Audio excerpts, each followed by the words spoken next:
Hello student, SDLV online classes में आपका स्वागत है। आज हम लोग बात करेंगे क्लास 12 केमिस्ट्री सेकेंड पार्ट में वीडियो नंबर 4। ये इस चैप्टर का चौथा वीडियो है जिसमें हम लोग भौतिक गुणों के बारे में बात करेंगे।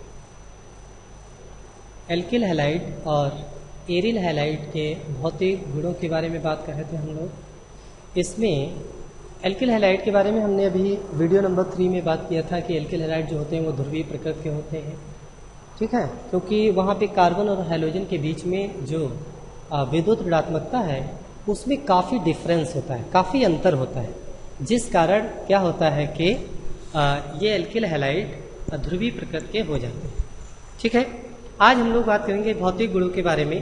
तो उसमें यह कि एल्किल हैलाइड ध्रुवीय प्रकृति के होते हैं, लेकिन कैसे होते हैं, जल में अघुलनशील होते हैं। ये इंपॉर्टेंट बात है। मतलब हम लोग ये समझते हैं, अभी तक हम लोगों ने पढ़ा था कि जो यौगिक ध्रुवीय प्रकृति के होते हो वो ध्रुवीय विलायक में क्या होते हैं, घुल जाते हैं, परंतु यहाँ पर ऐसा नहीं है। जो एल्किल हैलाइड होंगे वो ध्रुवीय प्रकृति के होते हुए भी जल में अघुलनशील है। उसका कारण है क्योंकि ये जल में पहले से बने हुए हाइड्रोजन आबंध को, किसे, हाइड्रोजन आबंध को ये तोड़ नहीं पाते। मतलब एल्किल हैलाइड पोलर नेचर रखते हैं और इनके द्वारा इतनी ज़्यादा सॉल्वेशन एनर्जी, इतनी ज़्यादा विलायक योजन ऊर्जा नहीं उत्पन्न होती है जो कि जल के अणुओं के बीच बने हुए पहले से ही जो हाइड्रोजन आबंध हो उनको तोड़ पाते, तो उनको नहीं तोड़ पाते। इसलिए जब वो हाइड्रोजन आबंध नहीं तोड़ पाते हैं तो वो जल में फिर घुल भी नहीं पाते। तो ये इंपॉर्टेंट सवाल है कि एल्किल हैलाइड जो होते हैं ध्रुवीय प्रकृति के होते हुए भी जल में घुलनशील नहीं है, मतलब अघुलनशील है। इनके गलनांक और क्वथनांक जो होते हैं वो भी काफी उच्च होते हैं। उसका कारण है क्योंकि ये जो यौगिक हैं, ये जो एल्किल हैलाइड हैं, ये ध्रुवीय आबंध होता है इनके बीच में। कार्बन और हैलोजन के बीच में विद्युत ऋणात्मकता का डिफरेंस ज्यादा होने के कारण ये प्रबलता से जो है एक दूसरे को खींचते हैं, मतलब बंधे रहते हैं। इसलिए इनके इस आबंध को तोड़ने के लिए हमें अधिक मात्रा में ऊर्जा की आवश्यकता होती है। इस कारण इनके गलनांक और इनके क्वथनांक ये दोनों ही क्या होते हैं, उच्च होते हैं। यदि समान एल्किल समूह हो, मतलब मान लीजिए कोई ऐसा एल्किल हैलाइड है जिसमें एल्किल ग्रुप जो हो वो समान एल्किल समूह हो, तो क्वथनांक का जो क्रम है वो इस तरह से होगा। Ri alkyl iodide, alkyl bromide और एल्किल क्लोराइड, सबसे कम जो है जो क्वथनांक होगा वो किसका होगा, एल्किल क्लोराइड का। उससे ज्यादा होगा एल्किल ब्रोमाइड का और सबसे ज्यादा होगा एल्किल आयोडाइड का। अब बड़ा ही इंपॉर्टेंट सवाल है कि आखिर क्वथनांक में वृद्धि क्यों हो जा रही है, क्योंकि अभी हम लोग बात कर रहे थे कि इनके बीच में पोलैरिटी होती है जिससे कि बंध जो होता है वो काफी मजबूत होता है। यही तो बात की थी हमने। तो पोलैरिटी तो है ही, लेकिन यहाँ पे क्या हो रहा है, यहाँ पे अणुभार, मालिकुलर वेट बढ़ रहा है। क्या बढ़ रहा है, मालिकुलर वेट बढ़ रहा है।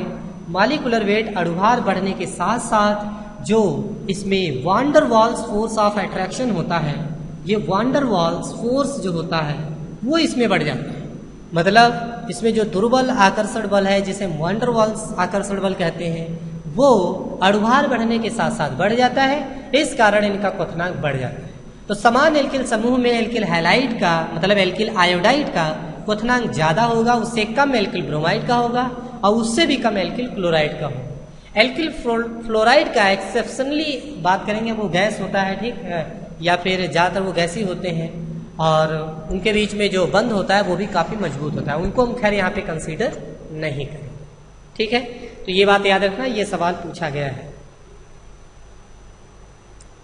समावयविक अल्काइल हैलाइड के क्वथनांक का क्रम जो है वो इस प्रकार है, आप देख सकते हैं।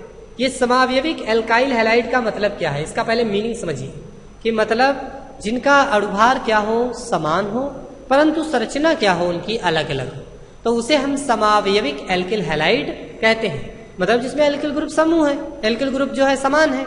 जैसे यहाँ पे देख सकते हो, यहाँ पे ये ब्यूटिल समूह लगा हुआ है, यहाँ पे आइसोब्यूटिल है और यहाँ पर ये नियोब्यूटिल है, ठीक है। तो चूंकि यहाँ पर 4 ही कार्बन है और 3 2 5 2 7 और 2 9, 9 हाइड्रोजन यहाँ भी, 9 यहाँ भी है, 9 यहाँ भी है। तो अणुभार समान है लेकिन संरचना में अंतर है। तो इस तरह से जो प्राथमिक वाले होंगे, हम प्राथमिक कह सकते हैं, या जो स्ट्रेट चैन एल्किल हैलाइड होंगे उनका क्वथनांक जो होगा क्या होगा, ज्यादा होगा। और जैसे जैसे ब्रांचिंग पैटर्न बढ़ेगा, शाखा में गुण बढ़ेगा, ठीक है, तो उस तरह से क्या होगा, उनका क्वथनांक घटता चला जाएगा। मतलब यहाँ पे ये जो आइसोब्यूटिल क्लोराइड है इसका क्वथनांक कम होगा, नियोब्यूटिल क्लोराइड का क्वथनांक सबसे कम होगा।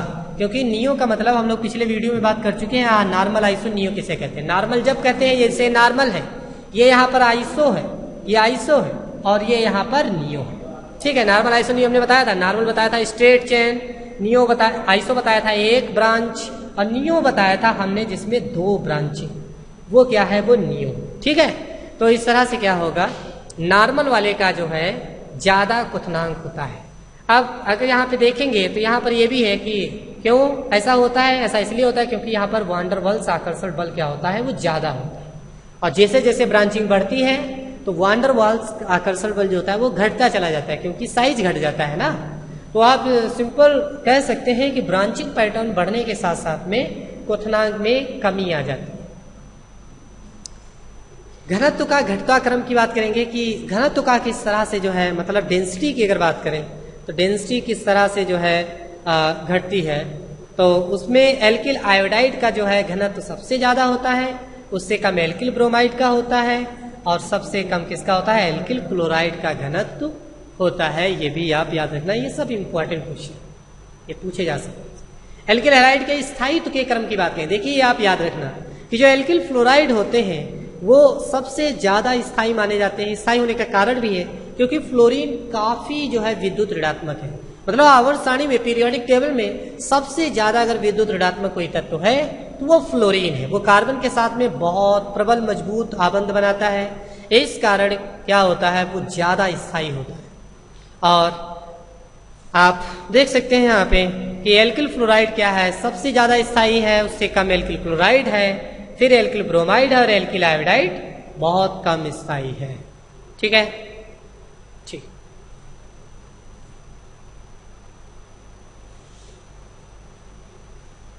अब रासायनिक गुणधर्म की बात करेंगे। रासायनिक गुणधर्म में जो सबसे पहला है वो है नाभिक रागी या नाभिक स्नेही प्रतिस्थापन अभिक्रिया, न्यूक्लियोफाइल सब्स्टिट्यूशन रिएक्शन। इसमें क्या होता है कि कोई भी एल्किल हैलाइड हो, जब एल्किल हैलाइड की रिएक्शन किसी हम नाभिक रागी के साथ में कराते हैं, न्यूक्लियोफाइल के साथ में कराते हैं, तो उस एल्किल हैलाइड का हैलोजन परमाणु उस नाभिक स्नेही समूह या परमाणु के द्वारा क्या होता है, विस्थापित हो जाता है। और इस प्रकार से हमको जो है सब्स्टिट्यूटेड प्रोडक्ट यहाँ पे प्राप्त होता है, प्रतिस्थापित उत्पाद हमें प्राप्त होता है। जिस तरह से मतलब यहाँ पे क्रियाकारक होगा, जिस तरह से यहाँ पे रिएजेंट होगा, उस तरह की उस कैटेगरी का हमें जो है उत्पाद प्राप्त होगा। तो चूंकि एल्किल हैलाइड की हम जब नाभिक स्नेही या नाभिक रागी समूह के साथ में क्रिया कराते हैं या परमाणु के साथ में क्रिया कराते हैं, तो वह नाभिक रागी हैलोजन परमाणु को विस्थापित कर देता है। और इस प्रकार इस क्रिया को हम क्या कहते हैं, नाभिक रागी प्रतिस्थापन क्रिया कहते हैं। इस चैप्टर में ये सबसे इंपॉर्टेंट टॉपिक है न्यूक्लियोफाइल रिएक्शन या सॉरी न्यूक्लियोफिलिक सब्स्टिट्यूशन रिएक्शन। उदाहरण की बात करते हैं, जैसे मान लीजिए कि एक कॉमन एग्जांपल के माध्यम से समझते हैं कि यहाँ पर ये एल्किल हैलाइड है, ये आइसोप्रोपिल ब्रोमाइड बना हुआ है, क्योंकि यहाँ पर ब्रोमीन जो है वो क्या है, ब्रांच के तौर पे लगा हुआ है, शाखा के रूप में लगा हुआ है, इसलिए यहाँ पे आइसो टर्म दे रहे हैं। वीडियो पार्ट 1 में हम बात कर चुके हैं, चैप्टर का जो पहला वीडियो बनाया है उसमें हमने नॉर्मल आइसो नियो ये सारी चीज को हमने वहां पे समझाया है। आईयूपीएससी नाम को भी बहुत अच्छे से बताया है।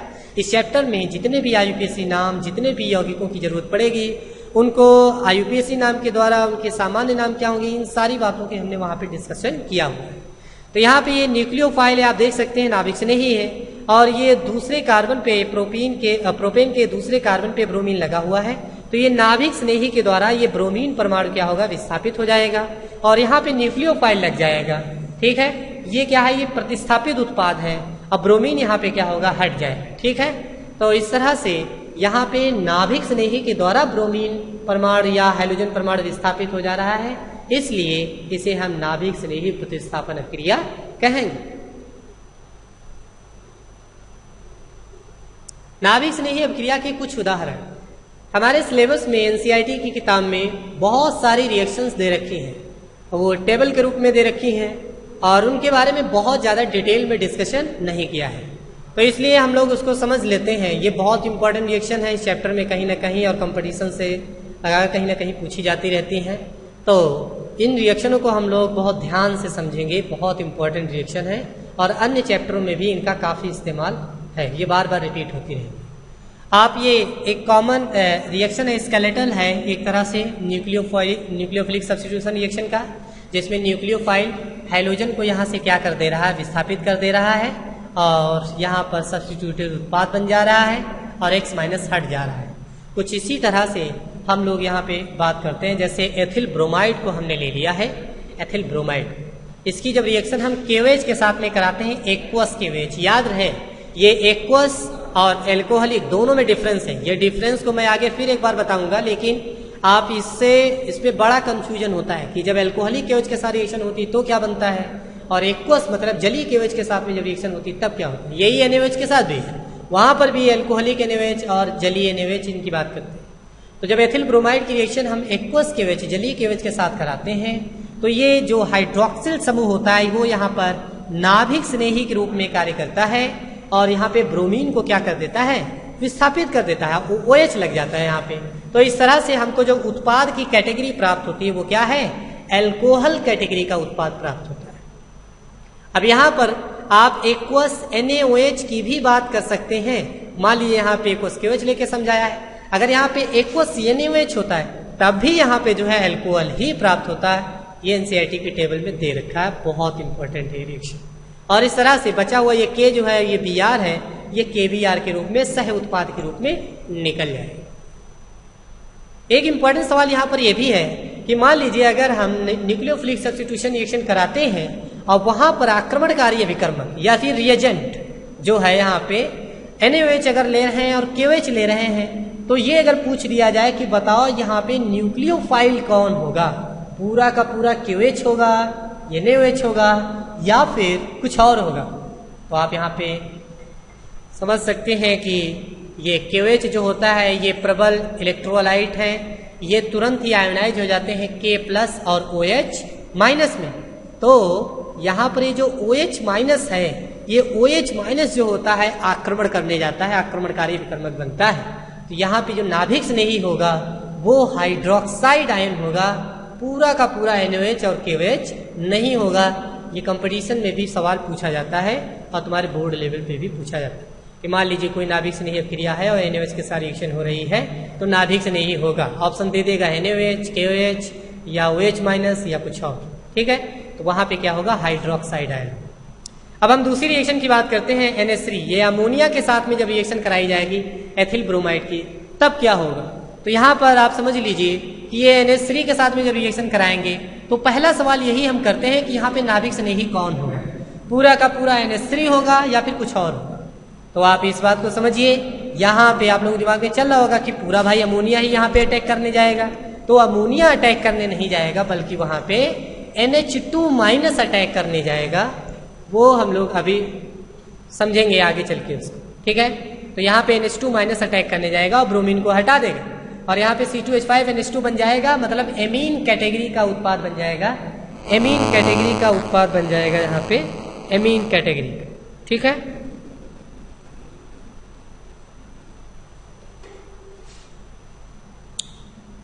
ठीक, और ये NH3 यहाँ पर आप देख सकते हैं कि जैसे मान लीजिए ये एथिलेमीन बन गया, ये यहाँ पर क्या है N-एथिल एथेनामीन बन गया, और ये N- डाइएथिल एथेनामीन बन गया। ये किस तरह से संभव हो पाया है, ये इस तरह से हो पाया है कि मान लीजिए जैसे यहाँ पे NH3 है तो यहाँ पे एथिलेमीन बनेगा, मान लीजिए यहाँ पे NH2R है तो यहाँ पे जो है NH2C2H5 है, तब ये उत्पाद बनेगा। और अगर मान लीजिए यहाँ पर NH और C2H5 का होल ट्वाइस है तो यहाँ पर ये उत्पाद बनेगा। आगे हम इसको डिस्कस करेंगे फिर से एक बार। एथिल ब्रोमाइड की जब रिएक्शन हम KCN के साथ में कराते हैं, पोटेशियम साइनाइड के साथ, तो यहाँ पे हमको एथिल साइनाइड बनता है, मतलब एथिल साइनाइड बनता है और KBr निकल जाता है। अब यहाँ पे फिर सवाल इंपॉर्टेंट ये बनता है कि जब KCN के साथ में क्रिया कराएंगे तो नाभिक स्नेही कौन होगा, पूरा का पूरा KCN या फिर केवल CN-। तो आप इस बात को समझिए, ये यूपी बोर्ड 2019 में भी सवाल आया है और ये 20 के 20 सेट में एक बार पूछा गया है, एक जगह पूछा गया है कि जब KCN और AgCN के साथ में रिएक्शन कराते हैं एल्किल हैलाइड की तो जो उत्पाद है वो क्या बने। ठीक है, तो आप ये बात याद रखें कि जो KCN होता है, KCN जो है ये प्रबल जो है यहाँ पे इलेक्ट्रोलाइट है और एक तरह से हम कह सकते हैं यहाँ पे जो कार्बन और ये जो पोटेशियम है इनके बीच में आयनिक आबंध होता है। मतलब कुल मिला के अगर कहें हम तो ये कैसा यौगिक है, ये आयनिक यौगिक होता है और आयनिक यौगिक की प्रकृति जो होती है वो कैसी होती है, ध्रुवीय होती है। तो तुरंत ये ध्रुवीय हो जाते हैं, मतलब ये आयनों में टूट जाते हैं, मतलब ये CN- में टूट जाते हैं। तो यहाँ पर साइनाइड माइनस जो होता है ये अटैक करने जाता है और इस Br को हटा देता है और यहाँ पे लग जाता है। ठीक है, और ये आप देख सकते हैं यहाँ पे जो ये माइनस चार्ज आया है वो बताइए नाइट्रोजन के ऊपर है या कार्बन के ऊपर है। तो इस बात को भी हम लोग डिस्कस कर लेते हैं। मान लीजिए ये कार्बन मतलब ये KCN जो था KCN है, मैं इसको समझाने की कोशिश कर रहा हूँ, आप लोग समझना इसको कि ये मान लीजिए KCN है और ये 3 आबंध के साथ में कार्बन और नाइट्रोजन के बीच में 3 बॉन्ड है। तो यहाँ पे पोटेशियम और कार्बन के बीच का जो बॉन्ड होता है वो आयनिक होता है। तो वो आयनिक में अब यहाँ पे देखते हैं आप कि पोटेशियम क्या, ये धातु है और धातुओं की प्रकृति होती है धन विद्युतीय लक्षण दर्शाते हैं। तो वो क्या करेंगे, वो इलेक्ट्रॉन त्याग देते हैं। जब वो इलेक्ट्रॉन त्यागते हैं तो इस कार्बन के ऊपर माइनस आवेश आ जाता है, मतलब ऋणावेश आ जाता है। आप ऐसे कह सकते हैं कि इस पर ऋणावेश आ जाता है कि ये नाइट्रोजन ऐसे हो गया और ये जो माइनस आवेश आया है वो नाइट्रोजन के ऊपर नहीं आया है, वो कार्बन के ऊपर आया है। और एक बात और समझ में आनी चाहिए आपके, क्या तो आपको कि नाइट्रोजन के ऊपर भी क्या होता है, एक इलेक्ट्रॉन का युग्म, क्योंकि नाइट्रोजन में 5 इलेक्ट्रॉन होते हैं बाइकोस में, तो 5 के उसके 3 तो शेयर हो गए। यहाँ पे 2 इलेक्ट्रॉन के एक मतलब इलेक्ट्रॉन युग्म जो होता है वो नाइट्रोजन के ऊपर यहाँ पे समझ लीजिए आप प्रेजेंट होता है। ठीक है, तो यहाँ पे 2 कंडीशन है कि या तो कार्बन जो है यहाँ पे ब्रोमीन हटा कर दे, मतलब ब्रोमीन को हटा दे, मतलब कार्बन के द्वारा ये एल्किल हैलाइड अपचयित हो जाए, मतलब कार्बन अपना इलेक्ट्रॉन का युग्म दे दे इसको और बॉन्ड बना ले। और एक टेंडेंसी ये भी है कि नाइट्रोजन भी तो इलेक्ट्रॉन युग्म रखता है, नाइट्रोजन के द्वारा ये काम हो जाए। ठीक है, तो यहाँ पे आपको याद होना चाहिए कि कार्बन और नाइट्रोजन में ज्यादा विद्युत ऋणात्मक कौन है, नाइट्रोजन। तो नाइट्रोजन अपना इलेक्ट्रॉन का युग्म संभाल सकता है, मतलब वो इलेक्ट्रॉन का युग्म इतनी आसानी से नहीं देगा। लेकिन कार्बन जो होता है वो धन विद्युतीय लक्षण या फिर कम विद्युत ऋणात्मक होता है और वो इस इलेक्ट्रॉन युग्म को जो है फेस नहीं कर पाएगा, मतलब वो इसको रख नहीं पाएगा। ऐसी कंडीशन में कार्बन नाइट्रोजन से पहले इलेक्ट्रॉन का युग्म त्यागेगा और जब वो इलेक्ट्रॉन का युग्म त्यागेगा तो कार्बन के द्वारा यहाँ पे जो है बॉन्ड क्रिएट होगा। तो बच्चों याद होना चाहिए आपको, KCN के द्वारा आप जब रिएक्शन कराएंगे तो यहाँ पे कार्बन के द्वारा बॉन्ड बनेगा, मतलब C2H5CN बनेगा। और जब हम AgCN सिल्वर साइनाइड के साथ में रिएक्शन कराते हैं तो सिल्वर साइनाइड जो यौगिक होता है AgCN जो होता है वो AgCN में सिल्वर और कार्बन के बीच का जो बॉन्ड होता है वो सहसंयोजी आबंध होता है। और सहसंयोजी आबंध जो होते हैं वो अध्रुवीय प्रकृति के होते हैं, मतलब वो आयनों में नहीं टूटते हैं। तो ऐसी कंडीशन में जब वो आयन में टूटेगा नहीं तो कार्बन के ऊपर माइनस आवेश भी नहीं आएगा। ठीक है, और जब माइनस आवेश नहीं आएगा तो फिर ऐसी कंडीशन में फिर यही होगा कि भैया जिसके पास जो है इलेक्ट्रॉन का युग्म है नाइट्रोजन के पास पहले से प्रेजेंट है, तो नाइट्रोजन अपना इलेक्ट्रॉन का युग्म त्याग कर इस ब्रोमीन को हटाकर बॉन्ड क्रिएट करेगा।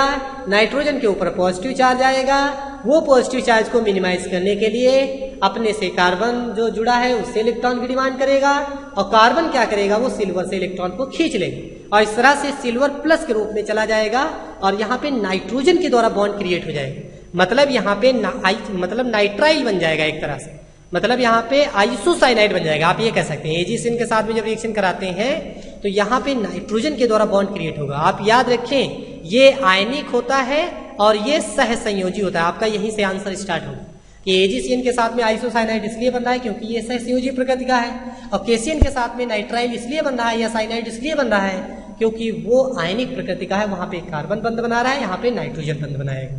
ठीक है, तो ये तुम्हारा हो गया। यहाँ पे AgCN के साथ में आइसोसाइनाइड बनेगा और AgBr बन जाएगा। ठीक है, जब हम रिएक्शन कराते हैं KNO2 के साथ में, यहां पर भी कुछ वैसे ही, जब KNO2 के साथ में रिएक्शन कराएंगे तो यहाँ पे मतलब नाइट्राइट बनेगा, ठीक है, एथिल नाइट्राइट बनेगा, ठीक है। और जब हम सिल्वर नाइट्राइट के साथ में रिएक्शन कराते हैं, ठीक है, AgNO2 के साथ में जब रिएक्शन कराते हैं तो यहाँ पे नाइट्रो एथेन बनेगा। ये बड़े इंपॉर्टेंट सवाल है, बड़ा कंफ्यूजन होता है रिएक्शन में। एक्सरसाइज में जब आप रिएक्शन करेंगे वहां पे क्वेश्चन दिए होंगे तो बड़ा कंफ्यूजन होता है, तो इसलिए ध्यान रखें आप कि KNO2 के साथ में जब रिएक्शन होगी तो वहां पे ONO मतलब यहाँ पे नाइट्राइट बनेगा, और जब AgNO2 के साथ में रिएक्शन होगी तो यहाँ पर नाइट्रो एथेन बनेगा, मतलब NO2 मतलब नाइट्रोजन के द्वारा बॉन्ड क्रिएट। अब यहाँ पर भी अपने उत्तर को, अपने अगर एक्सप्लेनेशन इसका पूछता है तो यहाँ पर भी आप जो है सहसंयोजी और आयनिक प्रकृति को लेकर के ही आप इसे समझा सकते हैं कि KNO2 में ऑक्सीजन के द्वारा बॉन्ड क्यों बन रहा है, नाइट्रोजन के द्वारा क्यों नहीं, ठीक है। AgNO2 में नाइट्रोजन के द्वारा बॉन्ड बनेगा, ठीक है। उसके बाद में जब हम रिएक्शन कराते हैं RONA के साथ में, मतलब सोडियम एल्कोऑक्साइड के साथ में जब रिएक्शन कराते हैं तो आप ये बताइए कि अच्छा एक सवाल छूट गया कि जो AgCN है, यहाँ पे अगर AgCN के साथ रिएक्शन हो रही हो एथिल ब्रोमाइड की, और ये कहा जाए कि बताओ यहाँ पे नाभिक स्नेही कौन है, तो पूरा का पूरा AgCN ही उठकर रिएक्शन करने जाएगा, क्योंकि ये सहसंयोजी प्रकृति का है, ध्रुवीय नहीं है, तो पूरा का पूरा AgCN यहाँ पे नाभिक स्नेही के रूप में कार्य करेगा। अगर AgNO2 के साथ में रिएक्शन हो रही हो तो पूरा का पूरा AgNO2 ही चल के जाएगा रिएक्शन करने के लिए, ठीक है। और अगर KCN के साथ में रिएक्शन हो रही है या KNO2 के साथ में रिएक्शन कर रही है तो वहां पर KCN में साइनाइड माइनस होगा और यहाँ पर नाइट्राइट मतलब NO2 माइनस होगा, नाभिक स्नेही, ठीक है। तो ये बड़े इंपॉर्टेंट सवाल। अब हम बात करते हैं सोडियम एल्कोऑक्साइड के रूप में, जब इसके साथ में जब रिएक्शन होती है तब क्या होता है। तो यहाँ पर यहाँ पर भी ये सवाल बनता है कि नाभिक स्नेही कौन होगा, तो ये RONA जो है, सोडियम चूंकि धातु है तो ये क्या होती है, इसकी धनावेशित प्रकृति होती है, तो ये प्लस में टूट जाएगी, ऑक्सीजन के ऊपर माइनस आ जाएगा। तो यहाँ पर ये जो नाभिक स्नेही बनेगा वो क्या बनेगा, RO माइनस बनेगा, RO माइनस बनेगा, मतलब एल्कोऑक्साइड आयन बनेगा। और ये एल्कोऑक्साइड आयन जो होगा ये नाभिक स्नेही के रूप में कार्य करेगा और यहाँ से ब्रोमीन को क्या कर देगा, रिप्लेस कर देगा।